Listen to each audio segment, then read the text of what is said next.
ایک درزی، ایک بڑھئی، ایک سنار اور ایک فقیر چاروں اکٹھے کہیں جا رہے تھے۔ راستے میں رات ہو گئی تو ایک جنگل میں ٹھہرے اور رات بھر کے لیے ہر ایک کے ذمہ 2 گھنٹہ کا پہرا مقرر کر دیا۔ پہلے 2 گھنٹہ ایک آدمی جاگے اور باقی تینوں سوئیں، پھر دوسرا جاگے اور 2 گھنٹہ پہرا دے اور باقی تینوں سوئیں۔ چنانچہ سب سے پہلے بڑھئی کا نمبر آیا اور وہ 2 گھنٹہ پہرا دینے کے لیے جاگا اور تینوں سو گئے۔ بڑھئی نے سوچا کہ بیکار کیوں بیٹھیں، ہتھیار پاس ہیں، کیوں نہ ایک درخت چیر کر لکڑی کی ایک عورت بنا ڈالوں۔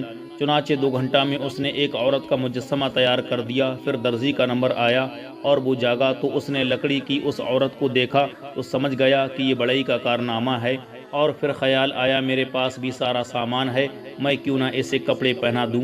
چنانچہ اس نے 2 گھنٹہ میں اس کا سارا لباس تیار کر کے اسے پہنا دیا۔ پھر سنار کا نمبر آیا، اس نے یہ نقشہ دیکھا تو اس نے اسے گہنے پہنا دیے۔ آخر میں فقیر کا نمبر آیا، اس نے یہ دیکھا تو جھٹ سجدے میں گر کر اللہ تعالیٰ کی بارگاہ میں دعا کی کہ الہی مجھ بے سر و ساما کی لاج رکھ اور اس میں جان ڈال دے۔ چنانچہ وہ عورت زندہ بھی ہو گئی۔ اب صبح چاروں آپس میں جھگڑنے لگے۔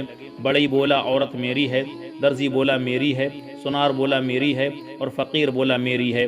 یہ جھگڑا قریبی شہر کے حاکم کے پاس گیا۔ حاکم نے اس عورت کو دیکھا تو وہ کہنے لگا تم چاروں جھوٹے ہو، عورت تو میری ہے۔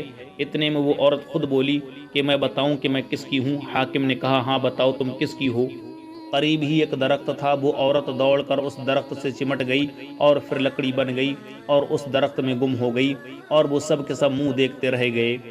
دوست، بچہ پیدا ہوتا ہے تو ماں باپ کہتے ہیں ہمارا بچہ ہے، چچا کہتا ہے میرا بھتیجا ہے، ماموں کہتا ہے میرا بھانجا ہے، بھائی کہتا ہے میرا بھائی ہے، اور تھوڑے عرصے کے بعد وہی بچہ لقمہ قبر بن جاتا ہے اور مٹی کا پتلا مٹی بن جاتا ہے، اور سارے رشتہ دار میرا میرا کہنے والے منہ دیکھتے رہ جاتے ہیں۔